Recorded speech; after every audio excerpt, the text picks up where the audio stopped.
In today's episode, we discuss the historical attraction that introduced the East Coast to upside-down roller coasters. Welcome to Airtime Traveler.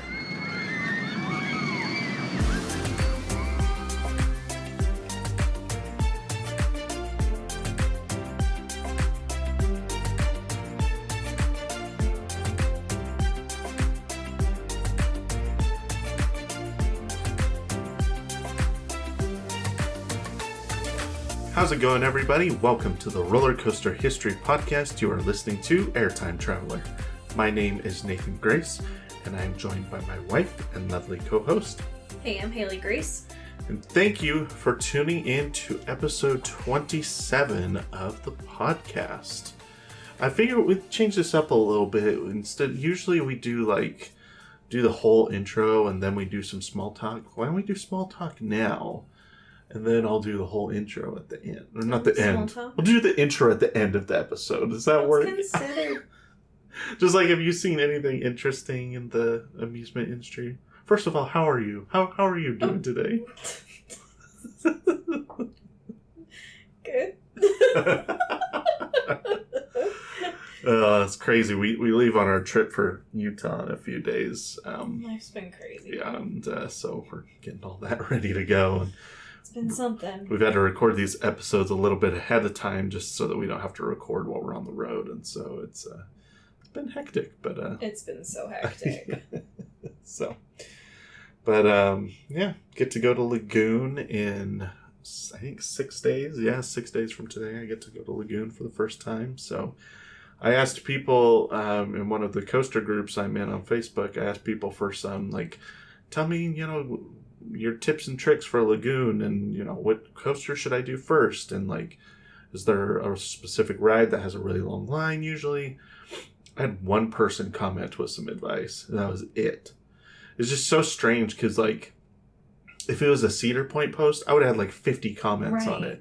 But I guess, I don't know, there's probably not a lot of coaster enthusiasts in Utah, I imagine, just because there's one park. Be a coaster enthusiast about, I guess. So that is kind of an interesting dynamic where I feel like the percentage of people that go to, take Cedar Point, for example, the ratio between the enthusiast to general public ratio, I feel like is much higher at a park like Cedar Point, as opposed to a Lagoon, where there's probably, because Lagoon's a successful park, they have plenty of people that go, but how many of them are involved in the coaster enthusiast community versus just our, GP members that love going to Lagoon because it's close by.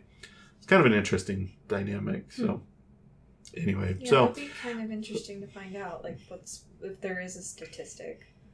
East Coast versus West Coast. Yeah, well, because California probably get a lot of coaster enthusiasts too, between Knott's Berry Farm and Magic Mountain. But since Utah just has the one park, and there's nothing else for another. It'd be even cool to do a statistic per state. How many of them that'd be really difficult to quantify, but. It would be interesting, if you had, a coaster enthusiast group, if you had everybody say what state you're from, I guarantee you there's going to be a ton from Ohio, a ton from Florida, and a ton from, a good amount from Pennsylvania, a lot in the Northeast, honestly. Texas. Probably a decent amount from Texas, and then a decent amount from California. So, Missouri, probably got some Missouri in there. But you're not getting Wyoming. There's or Montana. Forget about it. You might get a few, but you might get a few because people go on trips and that's how they discover their passion for roller coasters or whatever. But you're definitely not getting as many Wyoming enthusiasts as Ohio, by a long shot. So probably almost certain. Is that your dream spot to go live one day? Is Ohio? I don't know. I really like where we live. It's the only thing I don't like about where we live is that it's far away from a lot of amusement parks. But I mean, we still got Silver Dollar City, and that's, I would still consider that one of the best parks in the country. So, I can get my fix at least a little bit, and Yeah. I think all the other sides of moving to a place like Ohio, like I know people like to bag on Ohio is like the armpit of the United States, but I don't think it's that bad. It's not bad. The amount of time I spent there, but we don't have like family there or things like that, so that would be. I mean, it'd be closer to your family, but still pretty far, especially if you like went and lived up in Cleveland, so you're closer to Cedar Point. Like you're still, decent. A good, you're like 3 or 4 hours from where your family's at. So right. Well, if this is your first time tuning into the podcast here at Airtime Traveler, we take one roller coaster and we dive into the history of that specific coaster. So if you couldn't tell, I am a coaster enthusiast and have been for a long time. My wife, Haley, is a member of the GP. Or the general public. And so I'm here to do the research and tell the stories, and she is here to make me more interesting. So... I do it all the time. Yeah, she does a good job of that. So, especially in social outings. That's true. If you want, you can go and follow us on social media. And the reason I bring that up now is because if you go and follow on Twitter or Instagram, you can actually see some of the photos and videos that I'll be showing Haley throughout today's episode. So Which you can kind of, it's worth it. Yeah, so you can kind of follow along if you're on, like if you're on mobile or if you're on your PC and you're not just like listening in the car, you could actually pull it up and kind of follow along as we go through the episode. So if you want to do that, feel free to do so. I think that's really all I have. The only thing I'll mention just briefly, Fury 325 had a big... I just Did saw you see that? Literally, before we started recording, I just saw the crap. So, wait, are you like part of some coaster groups on Facebook? Yeah. Okay, so that's how you saw it. Yeah, I saw it blow up my Twitter feed. That's insane. Just earlier today. I'm shocked to be completely honest. Like, well, and that even like the workers didn't catch it. It was a guest. Yeah. It was a guest that caught it and told the park. That's wild. That's very wild. I don't think. I mean, if you saw my Twitter post about it, I said in there that like this could have been catastrophic. Which, to be fair, it could have if it didn't get noticed relatively quickly. Right. So maybe I'm being a little dramatic, but it's also like I don't think anyone was in immediate danger, but certainly it was not good. Like no, yeah. So yeah, that is, and I said this in my post, and I stand by this. That is either a maintenance issue or a manufacturer issue. So if it's the park that's at fault, or if it's the manufacturer at fault, whoever's responsible for that kind of structural failure needs to be held responsible, because it's not okay for a headline attraction at one of the most attended parks in the country to be suffering a structural failure of that kind. That is scary, scary stuff. Mm-hmm. So, I mean, that's my favorite coaster. Yeah, so that's a lot of people's favorites. Yeah, it's a lot of people's favorites. So it's clearly going to be down for a while they adjust some structural issues, and hopefully, I wouldn't be surprised if they even add more supports on that part of the coaster. Because, sure, you can go up there and just weld it back into place and say, okay, we're good now. But if you're having that kind of structural failure, that says to me you probably need more supports in that section of the ride. Right. So, and they need to go and check the rest of them, too. Because, if it's happening there, who's to say it's not happening elsewhere on the ride? So, no good. So, yeah. I'm not going to call out Carowinds and say they're at fault, but whoever's fault it is needs to take responsibility and make something happen. So, no good. Yeah. Anyway.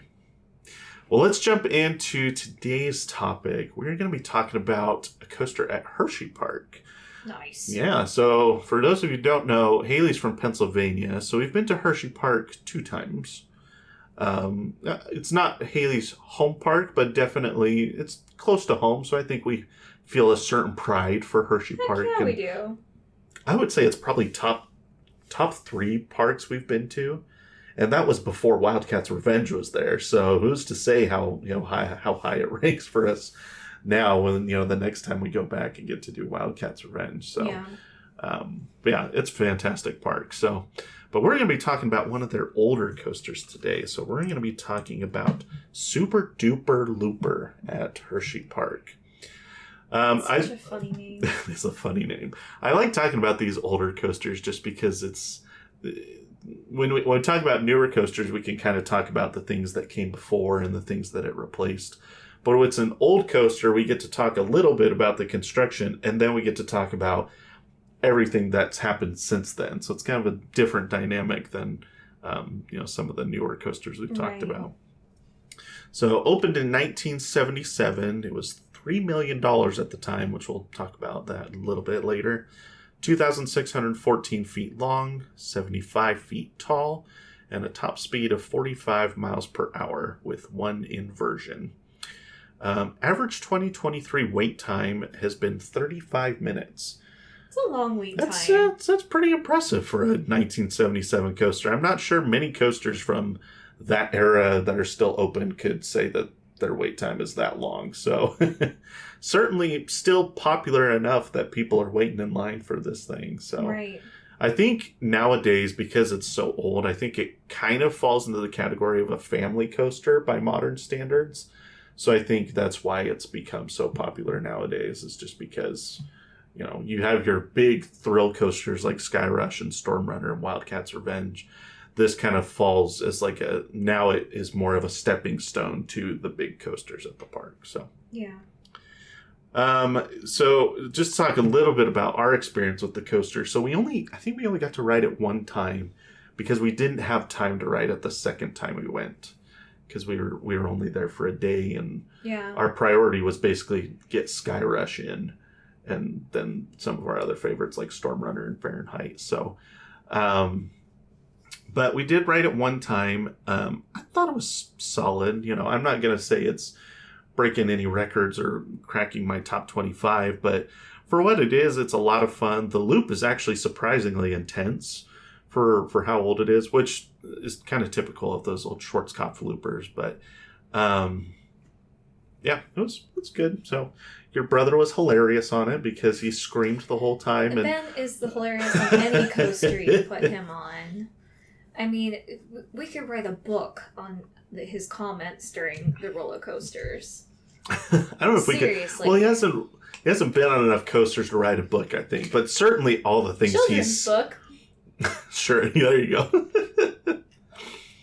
No, it's funny. We went in the tunnel on Super Duper Looper, and for some reason they were further back in the train than we were. I think they chose that. It was either that or there was 2 rows open, but they weren't together, so we're just like, we'll just hop on. And then he yelled at us from the back of the train, like, "Why'd you put me on this?" So it was pretty funny. He's a dork. I hope he listens to this too, so I can call him out on it. In the coaster bot rankings, Super Duper Looper ranks at number 246 in the country.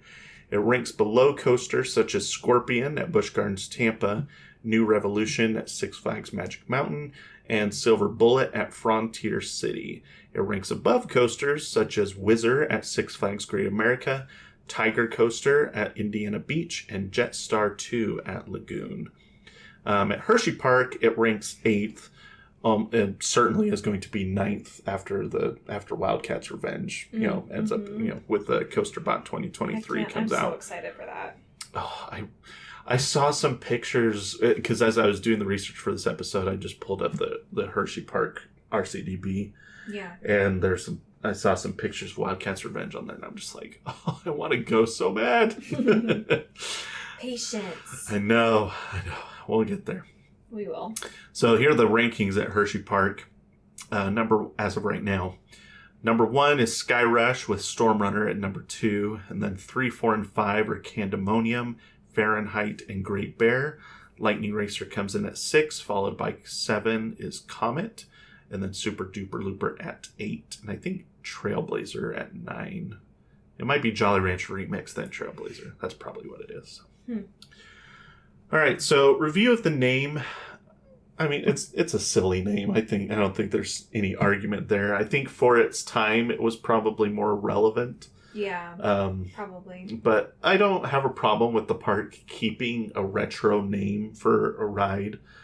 At this point, it has so much historical significance that I would never want them to change the name of the coaster. So.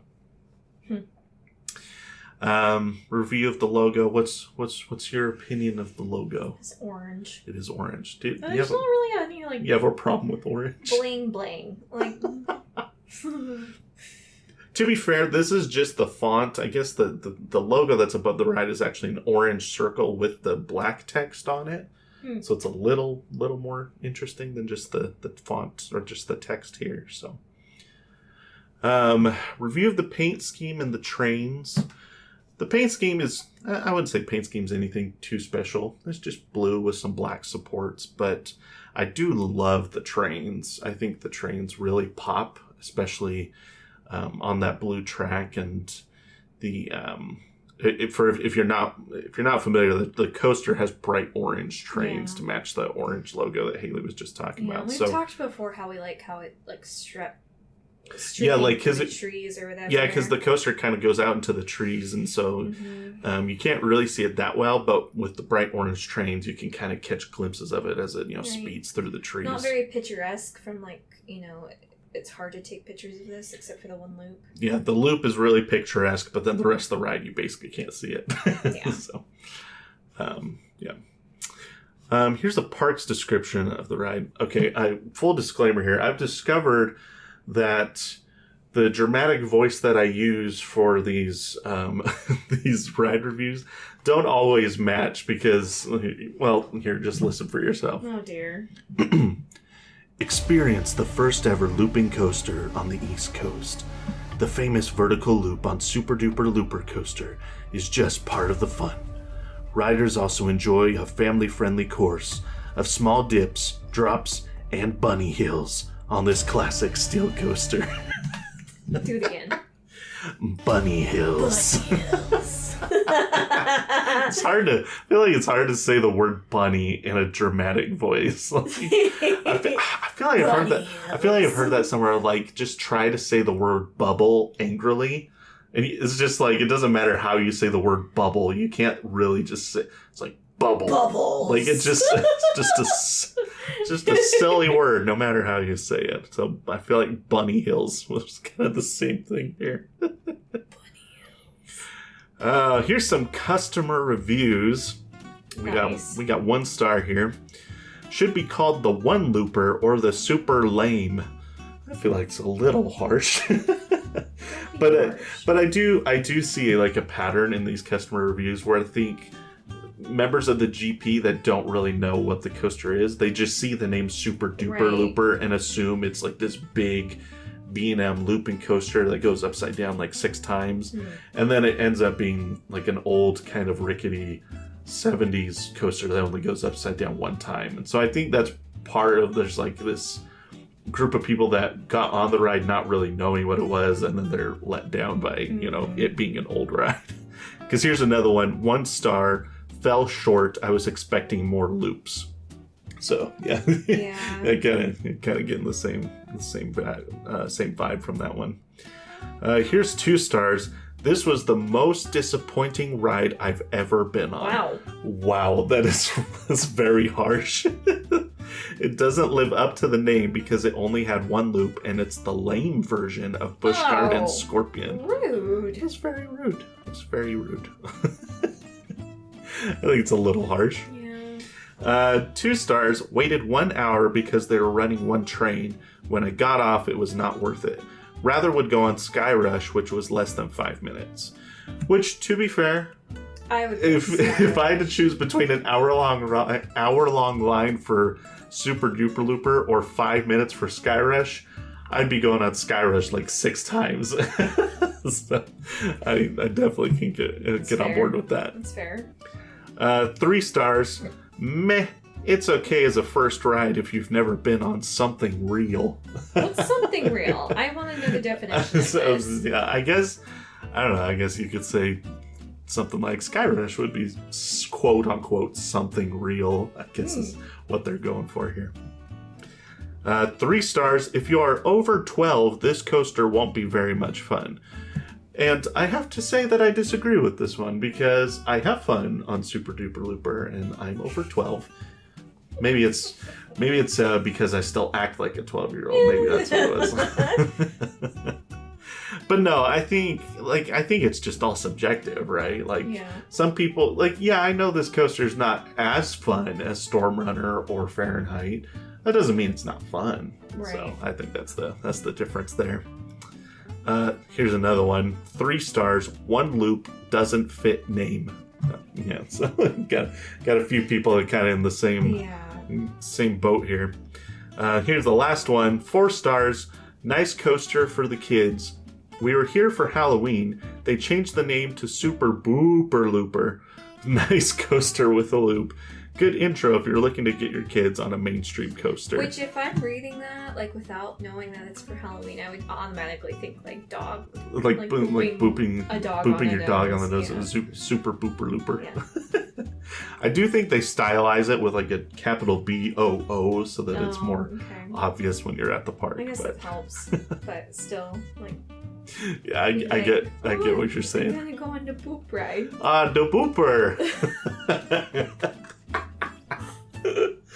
Let's go ride the booper. Okay,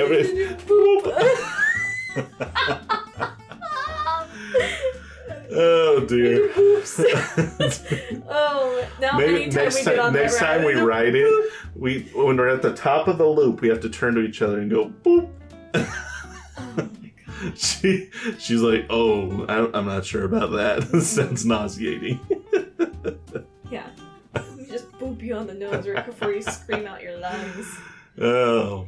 Well, those are the customer reviews for Super Duper Looper. That's our intro to Super Duper Looper. Let's talk about the history of Super Duper Looper. So let's go. Sorry, wrong theme music. Wrong theme music. So let's go back to 1970.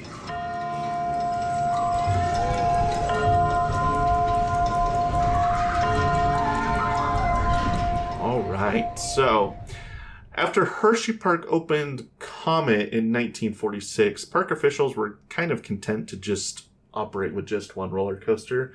This was at a time when the park was still a public park, it just was pay per ride or whatever. So, but in 1970, where we're at now, after 60 years of operation, the park management made the decision to finally convert Hersheypark into a full-blown amusement park. So now they had, entry tickets and all this, right? Okay. So in coordination with that, the park kind of was realizing they need bigger thrill attractions to actually entice people to come and pay, entry fees to come into the park. So in 1972, the park would add 2 small Chance toboggan coasters. So I think we've talked about these before. I think we have. Yeah, I can't remember. It must have been our Wildcat episode. We probably talked about these, but so they were. I know we've talked about them. We have talked about them. So the coasters were named Toboggan. Very creative. These would be the first steel coasters at the park, and then in 1974. The park would open Trailblazer, which you and I have been on, still at the park today, which is an aerodynamics mine train. That year, they also added a kiddie coaster named Mini Comet, named it after the Comet wooden coaster. It's cute. I can totally hear Parker saying to Mini. He would say Little Comet. Yeah, Little Comet. Little Comet. Big Comet. We have a 3-year-old. I guess if we should mention that before. If people don't know that we have a 3-year-old. Mm-hmm. Yep. So if we sound tired when we record, that's probably why. Touche. So following a successful 1974 season, Hersheypark was, the officials were looking for their next big investment. Okay? Okay. So around this same time, Schwarzkopf had become really successful for some of their other models. We talked about them last episode too, when we talked about their bankruptcy leading to Gerstlauer buying all their assets, and eventually that leads to Mystery Mine, which we talked about in our last episode. But back in the 70s, where we're at, Schwarzkopf was becoming one of the major players in the amusement industry. Coming to play. Mm-hmm. So their coasters were, they started off with what was it here? Their first coaster was in 1957, but their major models included the Wildcat model, which they started building in 64, and their Jetstar 2 model, which they started building in 1970. So their coasters were popular because you would find them not only, like, they were super portable, so you would find them on, like, fair circuits and not so much county fairs, but maybe state fairs. Okay. And then they were, obviously, you'd see them more in Europe than here because they're a German-based company. But you would also find them, they were thrilling enough that you could find them in amusement parks. So there was a Wildcat coaster at Six Flags New England, and there was one at Cedar Point, actually, too. So they're getting some they have a reputation in the amusement industry at this point. Okay. So in 1976, the Six Flags Magic Mountain would partner with Schwarzkopf to introduce a groundbreaking coaster. It would be the world's first vertical loop on a steel coaster. The coaster would be Revolution, which is now known as New Revolution, which is still at Six Flags Magic Mountain to this day.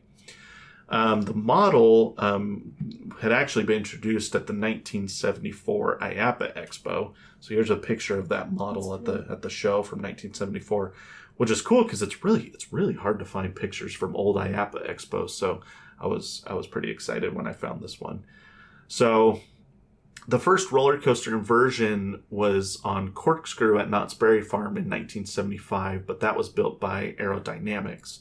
So this was kind of in response to that, was Schwarzkopf was like, well, we can do a vertical loop, which technically had been done in like the early 1900s, but it was super, super dangerous. Like the coaster, if I remember correctly, the coaster that it was on never even officially opened to the public. The rumor is that they used monkeys to test it. Like, seriously? That is what I've heard. That is so crazy to me. That's a different world back then. Like, that's for sure. Can you imagine if that happened nowadays?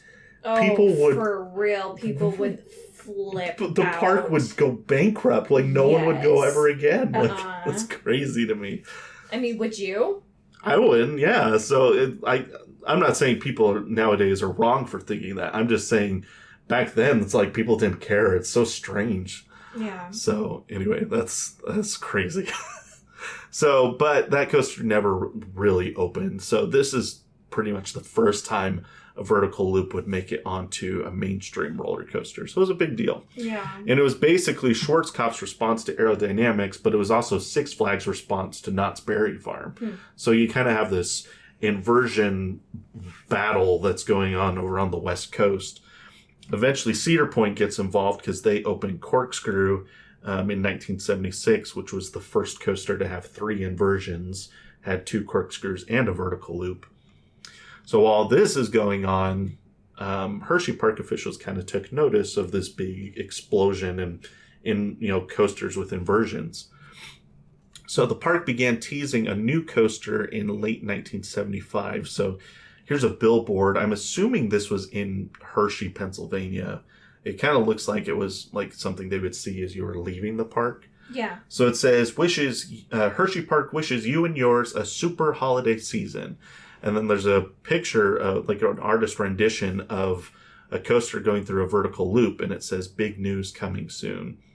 So people knew there was a coaster coming, and obviously an upside down, coaster was coming.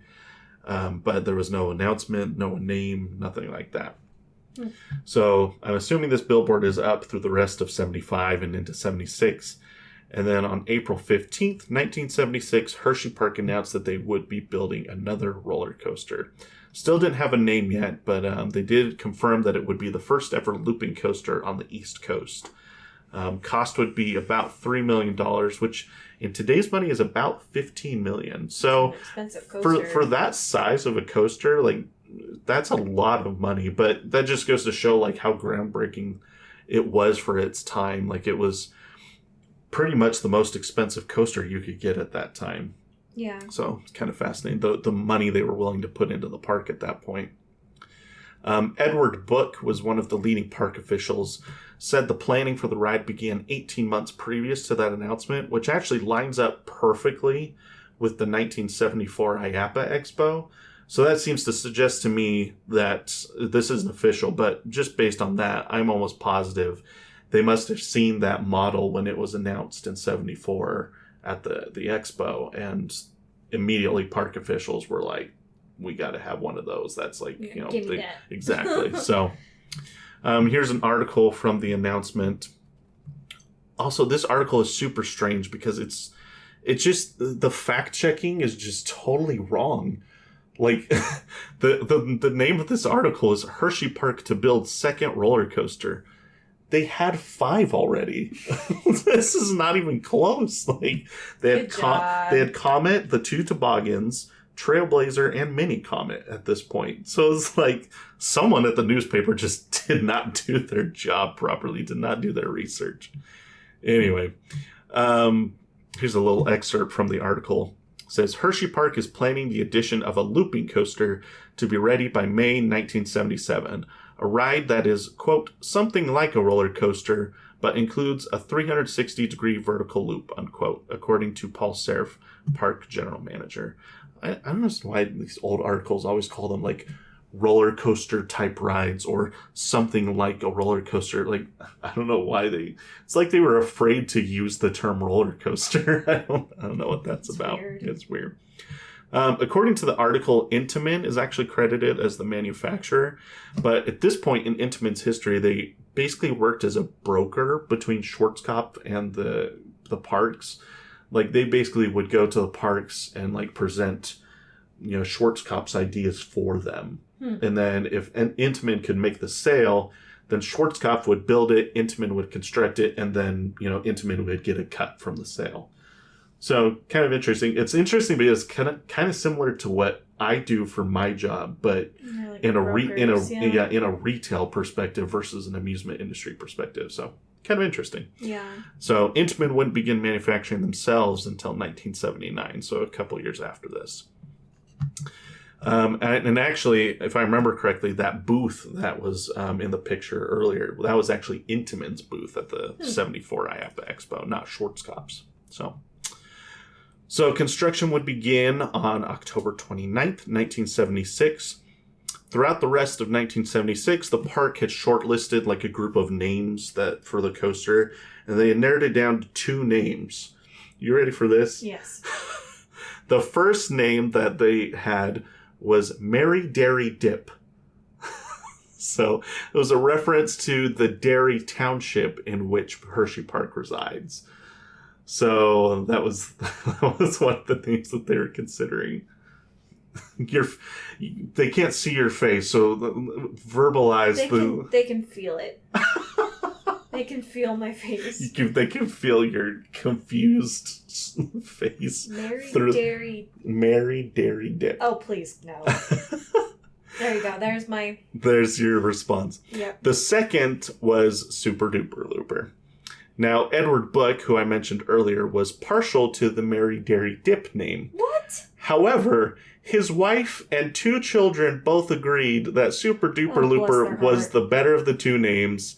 He was outvoted, and hence the name has stuck ever since. Thank goodness. And that is got to be one of the best things I have ever read on this show.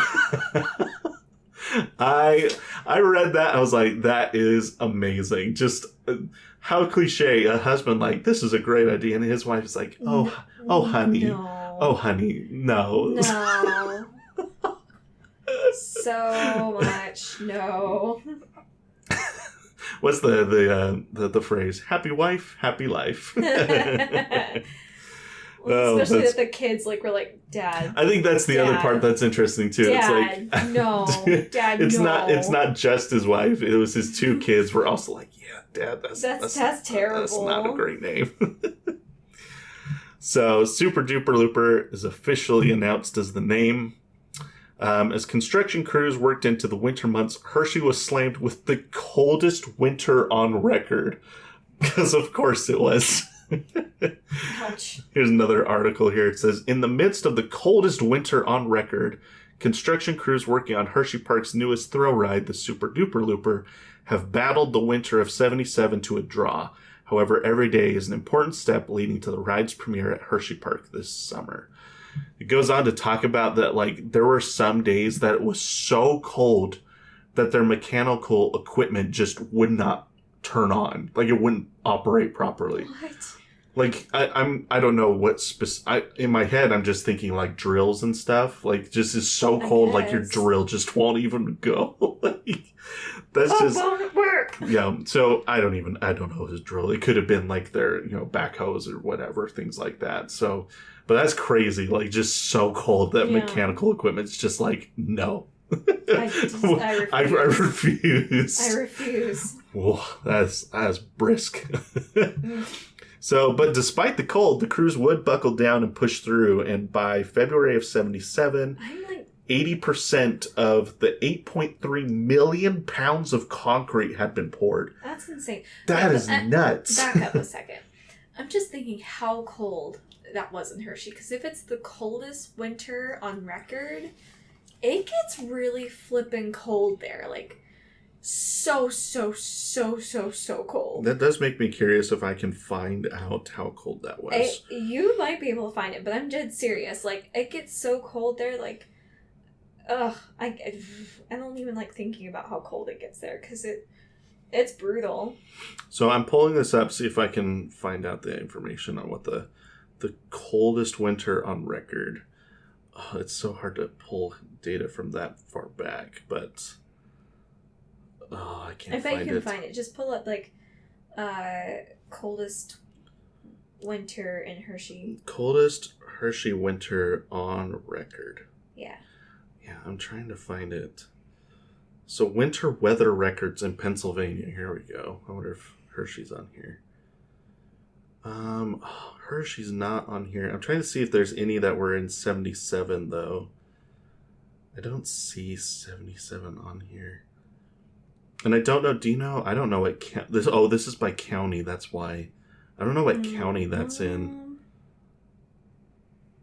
None of these say 77 on them, though, so I'm guessing there's been other winters that were just as cold. But anyway, I can't find it. We got to move on to the rest of the episode. But I can only imagine how cold that must have been. So that's ridiculous. Certainly single digits, if not negative. Like, that is brutal. So, no thanks. But like I said, they pushed through, got 80% of the concrete poured by February, and they finished the loop in March, and the entire track was finished in late April, early May. So pretty much as scheduled. Like, so despite, how cold it was, like, the construction crews just pulled it off, which is pretty impressive considering nowadays we have perfectly good climate roller coasters that can't even open on time. So yeah, I'm not gonna name names, but it definitely happens. Here's an article. Oh, I already pulled up that article. So here's a brochure from 1977 for the park. This is pretty cool that you can see this featuring the super sensational 77 Super Duper Looper. So man, this is stuff that, like, if I could find this on eBay to buy, like, that would be so cool to just put in a frame and put on the wall, like, stuff like this. Very cool. So on May 6th, 1977, Super Duper Looper opened to the public and continues to operate to this day. So here's some pictures from early on in its life. The ride experience was as follows. The train leaves the station and makes a slight right turn before proceeding up the lift hill. At the top of the lift hill, the train makes a left turn with a small dip, and then descends a shallow 75-foot drop where the train reaches its maximum speed of 45 miles per hour. The train then speeds into the signature 57-foot tall vertical loop, after which the train makes a long ascending sweeping left turn that descends as it travels through the middle of the loop. The train traverses a gentle right curve as it heads out into the woods, after which the track travels along the terrain through a banked S-bend turn, goes down a drop, and then up another hill into a downward spiraling helix to the right. The train then ascends a small hill and into the final brake run.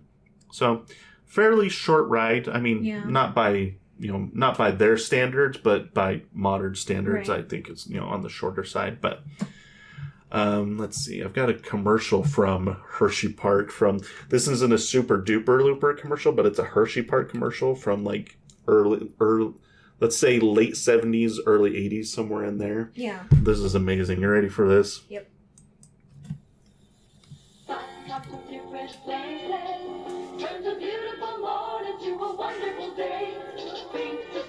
What the? So you'll see the coaster here in a second. There you go. What the beaver? It's a lot of animals here. I guess they're like advertising the Zoomerica or whatever. The song is surprisingly catchy, actually. You're like dancing over here. Well, the problem is because I put this together, I've listened because I had to. This was in like a video of like a bunch of commercials from like that time frame, so I had to trim the video down. So I've listened to that ad like 7 or 8 times, and now the song is stuck in my head. Stuck in your head. So that's pretty funny. So yeah, Super Duper Looper opens. It actually had a bit of a rocky opening day. So the model was brand new, right? This was only the second one that had been built. The other one over at Six Flags Magic Mountain. Yeah. So when the park was building it, they kind of discovered that it had a lot of technical issues and bugs. And so the park essentially reprogrammed the ride themselves until they were satisfied with how it was operating.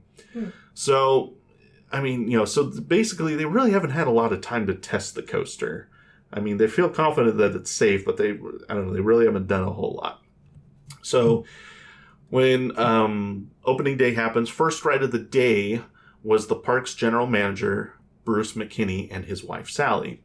And I don't know if there was other people on the ride or if it was just the two of them, but the train successfully completed the loop, but then there's that big upwards, like you go up this big left turn that goes up, kind of setting you up to go back through the middle of the loop before you set on the rest of the ride. And I guess on the way up that turn, it got stuck and rolled back and got valleyed in the bottom of the turn there. So the first train of opening day got stuck. Oh dear. So that's not good. So, and I guess I don't know. I think I remember reading it was stuck there for a couple hours or something. Nope. We've already talked about this and about but it was it was basically on the ground. But still, that's. So yes, it's annoying, but it's not like being stuck at the top of the lift hill for a couple hours. Like that would. It still would freak me out. So nowadays there's an emergency chain lift on that section of the track. So if it were to start rolling back, it would actually catch the car and kind of push it over the top of the hill, and then it'll be fine after that. So. Will it go? Yes, it will. That's the whole point of them putting that in. Okay. So, here's another article I've got here. This is a weird one. Aren't they always weird? When they're in this time frame, yeah, most of them are pretty weird. Let's see. I've got 2 here. Here's this one. It says Hersheypark turns it around. I'm just gonna read this verbatim. You ready for this? Dear. Okay. Oops. Excuse me. Is this the lost and found? Good. I'd like to report a lost lunch. Yes, I lost it on the Super Duper Looper. Hersheypark, the only amusement fun place in the world where you can go on rides and get zits at the same time. What? I'm assuming he's talking about how much sugar you're eating. I think that's what he's going for there. But it took me a few seconds to That is strange. It's very, very odd. Just let us know that they've completed work on the longest loop roller coaster on the East Coast that will send you shooting through a loop-de-loop upside down at 66 feet per second, 6 stories above the ground. It'll be ready for the public soon, so look out. Here we go. Oop. For the love of Pete. Here's a weird one. Okay, here's another one. This one's less weird, but still weird. So this is from opening day. So this is basically a ride review from this guy from the Daily Record. I'm not going to read his whole review, but there's this little excerpt here that, again, tells me this is just from a different time in our... How can you see that? It's so small.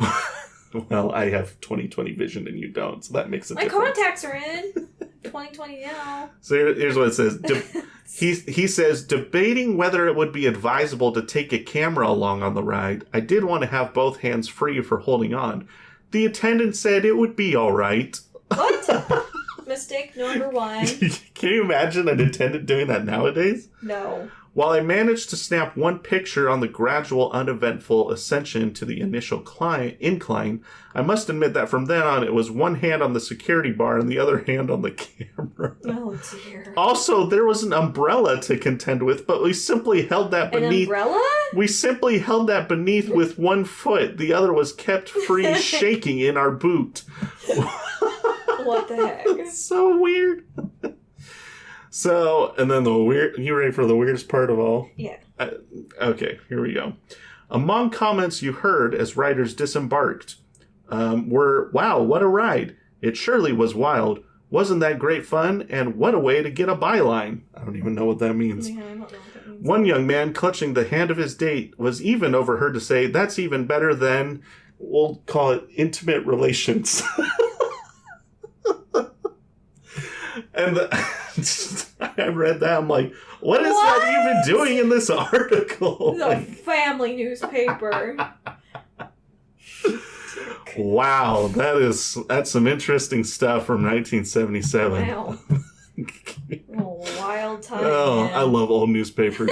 So some of these older coasters are a lot of fun to talk about just because of these newspaper articles. Yeah. Oh man. Let's see, what do we got here? So despite the bumpy start, the ride was, they worked out the technical issues, and it was actually really successful among the GP and enthusiasts alike. Because for those that hadn't been to California or Cedar Point, which is like, I think 5 or 6 hours from here, it was their first time ever going upside down on a roller coaster. Yeah. And so they were just completely stunned by that. Like, it's just unreal. There's something they've never experienced before. Could you imagine, feeling that?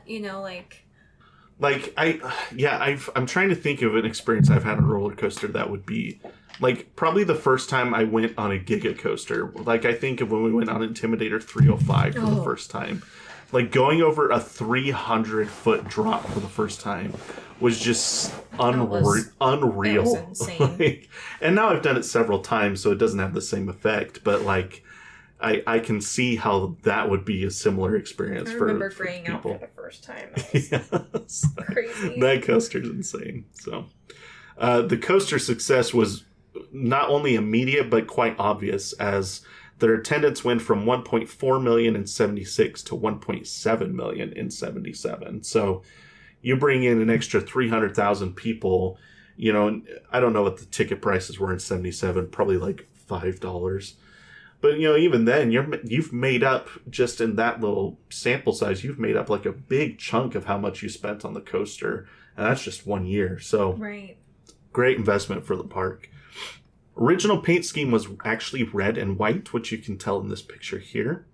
So you can see the kind of the white loop, and then the rails were red on either side of the track. So you can see that in here, and you can see it a little bit in the loop there. They did repaint it at some point. At some point, yeah, we'll talk about that. So okay. A lot of people don't. I didn't know that this was the original paint scheme. A lot of people don't, just because it's been its current paint scheme for so long. Yeah. So. One of Hershey's marketing tactics for the ride was the "I Survived sooperdooperLooper" shirt. So here's a selection of some of the colors and different... they all have the exact same design, but they just do different colors. Some are tie-dye and some are these bright neon colors. Current ones or ones that came out? Yes. Okay. They started selling them in 77, and they still sell them to this day. I was going to say, I feel like I've seen this shirt before. You probably have. So the shirt became so popular that the park sold 200,000 of them in the first 5 years. That's insane. What a cool merchandising That is story. Crazy. So, and I was thinking about that too. I'm like, if you sell these shirts for, let's call it $5 in profit per shirt, again, that's that's $1 million in profit from shirts. They definitely got their money's out They of it. Yeah. absolutely got their money's worth out of this coaster. So that's fun. I like that thing. From what I can tell, now I kind of want to get this shirt just for the historical benefit of it. From what I can tell, I think this is the first "I Survived" fill in the blank t-shirt ever made in the amusement industry. I can't confirm that, but I also can't deny that. So it's certainly one of the most popular ones, if not the first. In 1979, so just a couple years after the coaster opened, the park made the decision to add a 150-foot-long tunnel to the section of track that heads into the woods after traversing through the center of the loop. So here's you can kind of see here, this section of track. So there's the loop right here, the big left turn, and it comes through the loop there. And then as you make that big right turn into the woods, then you can see the tunnel right here on the side. And I actually, on Google Maps, I went and grabbed this road here, and you can actually see the tunnel from the road on the backside of the park there. So anyway, Okay. Apparently it used to feature lights and sounds, but those are not present nowadays. It's completely dark in there. Apparently the tunnel also featured an animatronic spider No. that would drop from the ceiling No. to scare riders. No. That's I such want to get on it. that's such a strange decision. Why? I don't know. It doesn't And I have couldn't anything to do with it. I saw one person talking about it, but I couldn't find any pictures. So Thank goodness. I'm gonna say that that's true, because I don't know why the person that watched their video, they're pretty reputable. I think. Oh man, I should have credited them. I think they're called Hersheypark Enthusiast. I don't know they're like the #1 YouTuber on Hersheypark history and things like that. So I trust him to can kind of have that insider information on that. But Still, that's very strange. Okay, I don't know if I've talked about, I don't like spiders. I mean, obviously you can tell now, but like, I just, Yeah. I can't do spiders. I've got some footage here from 1980. I'll just kind of leave this playing in the background. So there's the original sign for the ride, and the original building. It's kind of blurry, it's obviously not, super clear, but you get the idea. So this was before, so this is still when it was white and red. It's actually, you get a little bit of a POV here. So you can see clearly the white track with the red rails. So this is definitely before the repaint happened. So this is cool. I like this. I like when there's old footage of rides, like you can kind of see, how basically nothing's changed. So, but I think we're going through the center of the loop here. We should make a right turn and should see the tunnel. See, that's interesting. I read that the tunnel had lights and sounds, but clearly in this video there's no lights. So I don't know. That may not be true, or maybe that was a later addition. So anyway, so that's pretty cool. I like these old videos. I think there's a little bit of Trailblazer on the end of this video too. So so let's see. In 1989, so 12 years after the coaster was opened, Hersheypark would replace the original Schwarzkopf trains with brand new Giovanola trains. So here on the left side here, you can see the red trains from the original opening, and then they replaced them with these blue and yellow trains on the right side here. This is also when they repainted it. It was in 1989. So for 12 years, it ran as this red and white paint scheme, and then since 89, it's ran with this brown and black and blue paint scheme that it has nowadays. So, but I think that I don't like these trains as much, because I've always said I don't like trains that are the same color as the track of the coaster. Yeah. Like I'd like them to be different colors so that they kind of contrast with each other, but I don't think they look bad per se. This kind of started a trend in Hersheypark though, where rather than getting rid of old coasters, they just kind of update them and give them the attention they deserve. Right. So the park has only permanently closed one roller coaster since 1978. That's really cool. Yeah, I like when parks really put the effort in to make that happen. So you could argue they closed Wildcat, but they turned it into something else, so I don't count that really. So yeah. Let's see. Sometime during this period, the coaster also received a new logo. Let's see. Yep, here's the new logo that it was updated with. This picture's from 2009, so it happened sometime between 89 and 2009, but I'm not sure when, because I can verify that. Now, this sign is interesting though, because if you look, I should have put two logos up side by side, but The name of the ride, the way it's spelt, is kind of a hot topic among some hardcore Hersheypark enthusiasts. When the ride was first opened, first of all, it's all one word. There's no spaces in the name, okay? But also, when it first opened, the official name was lowercase s, lowercase d, uppercase L, Super Duper Looper. That was how it was on the sign. That's how it was in the marketing, everything. Even the original logo, if I was to scroll back, you'll see it's very clearly lowercase s, d, uppercase L. So putting the emphasis on loop. Okay? Okay. When they introduced this new logo, people freaked out because it's capital S, capital D, capital L, Super Duper Looper. Still all one word, but it capitalized all three letters. And people were like, but that's not the name. Like, so, like, People are so weird.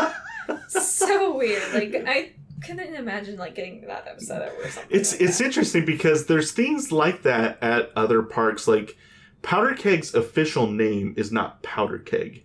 It's Powder Keg, a blast in the wilderness, into the wilderness. I can't remember. So that's the full long name of the ride, but I don't really care that much. And like Fire in the Hole, like I think the official name has hyphens between each word, but no one ever actually says it that way. Like, I don't, people get a little, finicky on the semantics of the different names and stuff. And it's fine. So I thought it was interesting. That was a sticking point for some people when they introduced this new logo, and I don't know. So in 1998, Great Bear opened in the same section of the park, and the park was pretty much presented with the option of demolishing Super Duper Looper in favor of building a big looping coaster. But instead, the park worked with B&M to design a layout that would allow both coasters to operate in the same space. So if you look, here's kind of an overhead view of Big Bear. So the lift hill goes up and over Super Duper Looper, and then it kind of comes out and over by the midway over here and does, some of its layout. But then right over here, it goes back over Super Duper Looper. Kind of has this weaving section back here. It goes underneath the lift hill for Super Duper Looper and then goes into the corkscrew. And then it flies by the loop and goes back over the right. So it's basically, they're weaving in and out of each other throughout the layout. Yeah. And if you're very, very lucky, the timing has to be absolutely perfect. But it is possible for the trains to fly past each other. Oh, that would be wild. If Great Bear is coming out of the corkscrew right at the same time the Super Duper Looper is going into the loop, they will fly past each other as they go their separate ways. I'm curious what the chances of that happening are. I don't know. I mean, it literally, you have to have the timing perfect. So that's... I have no idea how often that happens. It may be so few times that it happens. It may not even happen once a day. Like, I have no idea how rare that is. Yeah. All right. So fast forward another 14 years as, Great Bear and Super Duper Looper continue to operate as neighbors. In 2012, Hershey elected to give Super Duper Looper another major refurb. So the park installed the brand new orange trains from Gerstlauer, which, we talked about how much we like the color of these trains. So they are relatively new trains. They were, they're only 11 years old now at this point.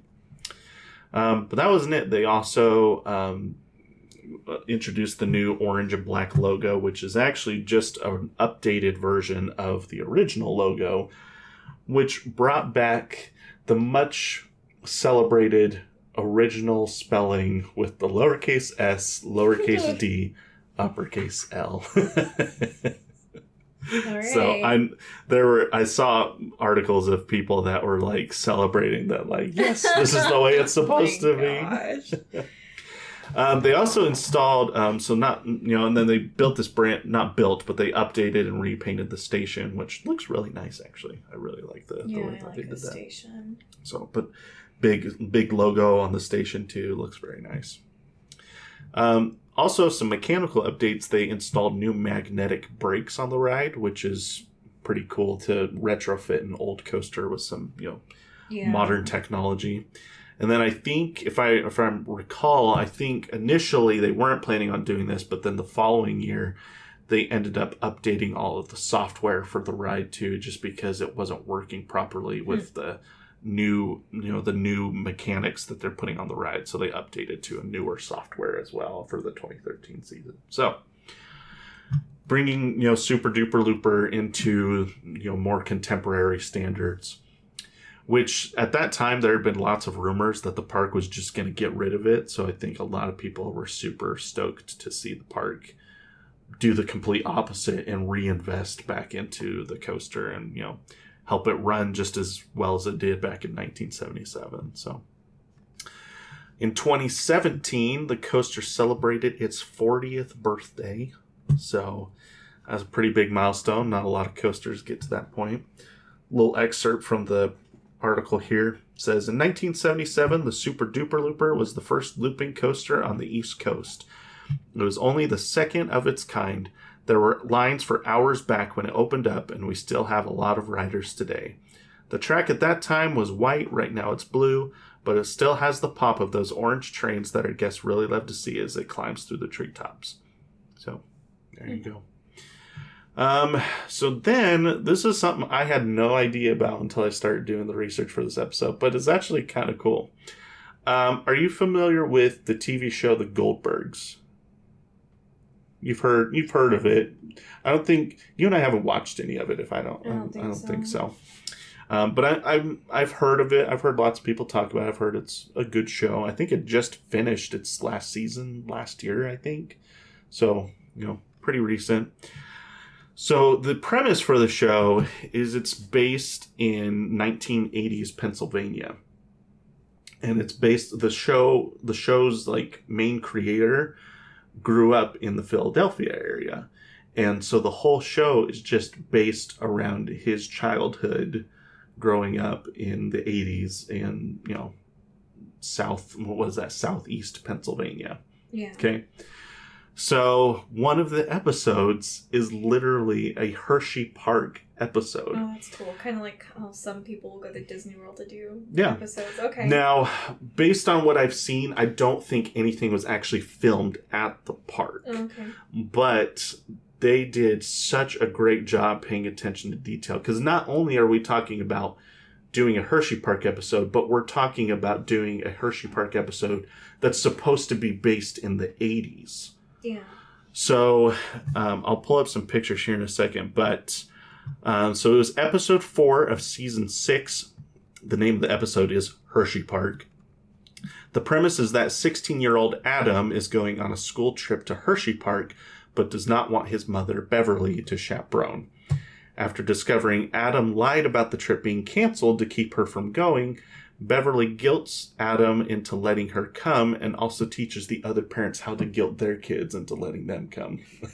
So then it ends up with like they go, I actually watched the whole episode just to kind of... Oh, you did? So that I could understand the premise and how everything was happening. So she like writes a letter to like guilt Adam into letting her go. And I guess she did this frequently. And that's not just for the show. She actually did that in real life. And at the end of the show, sometimes he'll show pictures from like his childhood or whatever. At the end of this episode, they interviewed his mom and read one of the letters during the end credits. So this is pretty funny. But in the episode, she actually teaches the other parents how to write letters to guilt their kids. And it ends up with all 5 of the kids, his friend group, all 5 of the parents end up coming with them as well. So that's funny. It's pretty funny. So there's 3 main scenes in the episode where the coaster is featured. So I'll pull up these pictures now. So once arriving at the park, Adam and his friends and the chaperoning adults are in a gift shop that is completely decked out with the Super Duper Looper shirts. Like they're all over the wall. And obviously there's no other coaster shirts because none of the other coasters were open. Except for like Trailblazer and Toboggan. But like the whole gift shop is just all Super Duper Looper stuff. And then like candy. So, and they even, you can see in this shot here, there's a big poster on the wall. And it's the brochure from 1977. They just blew it up and turned it into a big poster to put on the wall in the gift shop. So That's pretty cool. Funny. Like, I love the attention to detail is just very well done. Cool.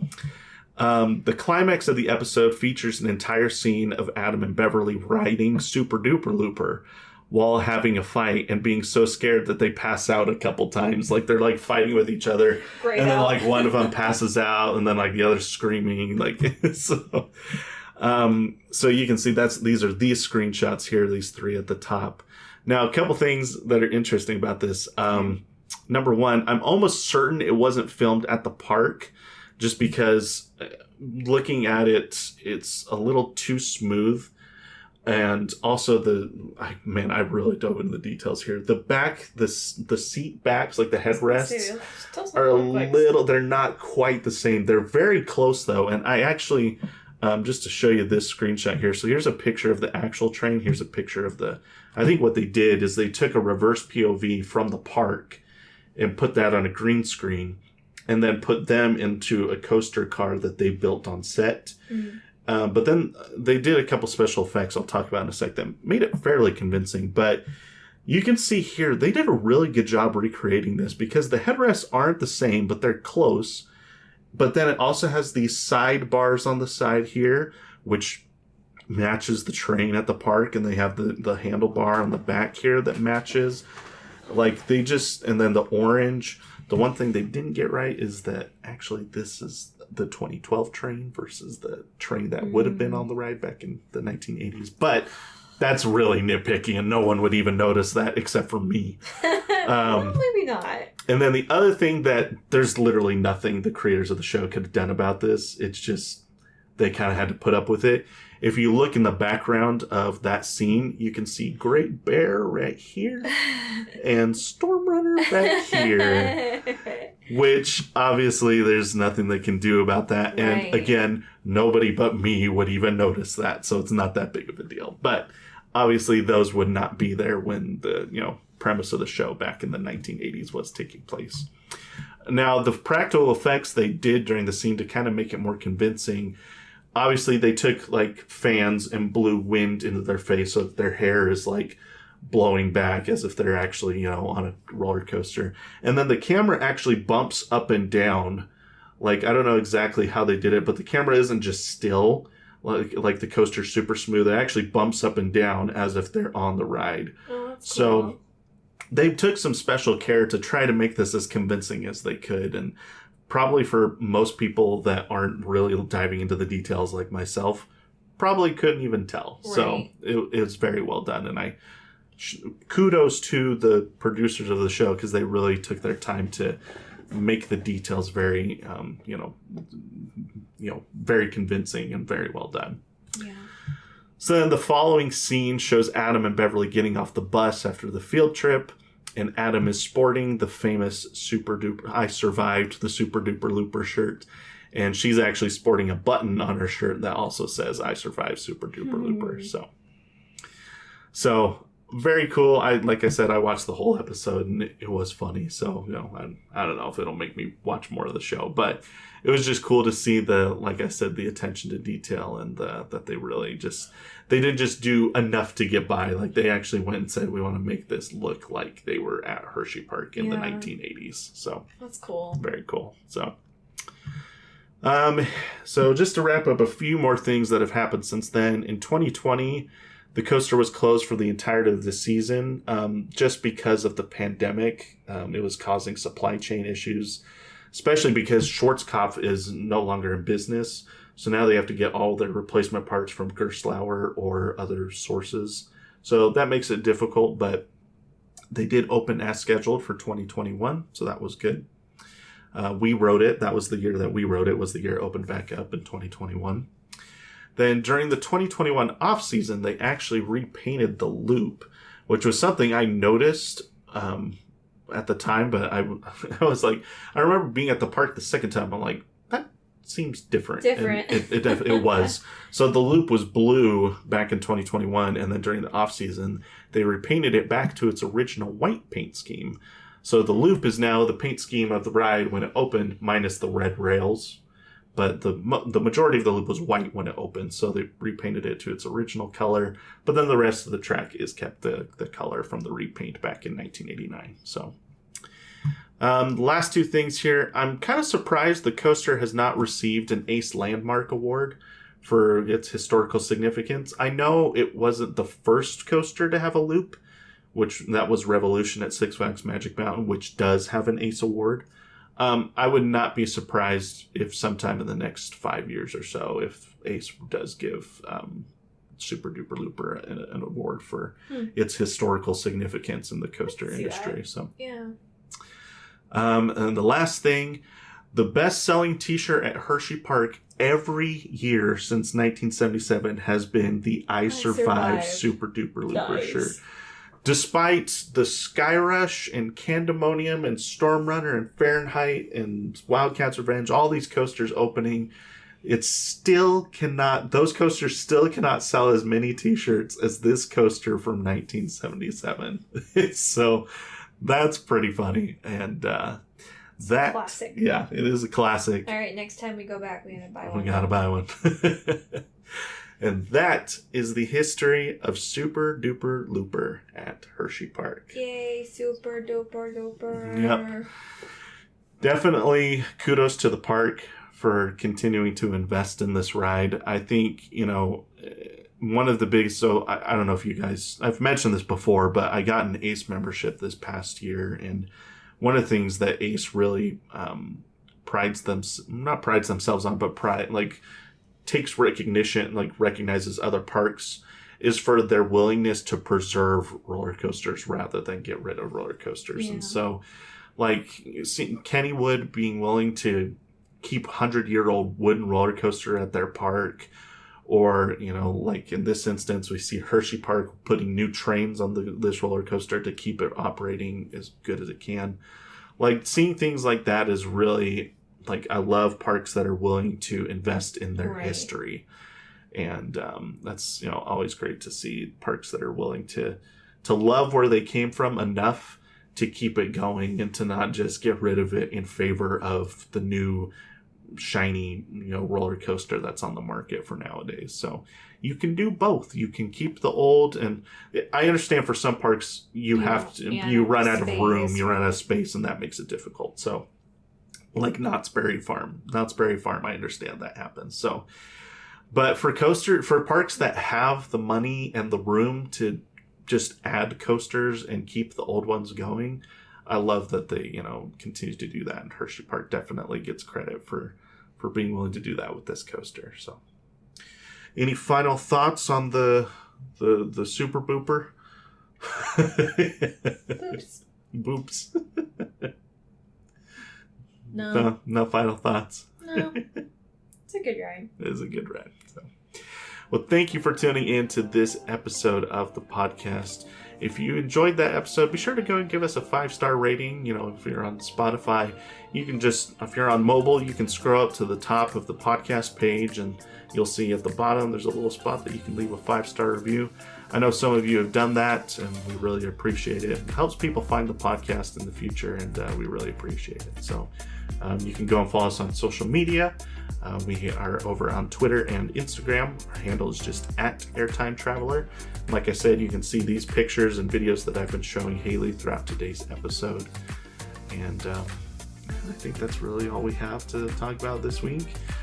I do want to mention there are going to be trip reports coming for Kentucky Kingdom and Lagoon, so be sure to keep an eye out for those. And if you follow us here on Spotify or wherever you're listening, or if you follow us on social media, you'll be alerted to whenever those episodes come out, and you can go and check those out for yourself. So, all right. Any final thoughts from the GP? GP. That's your final thought, GP. Here's the final thought. Boop. No! Well, thank you for tuning in to this episode of Airtime Traveler, and we will see you in the next one.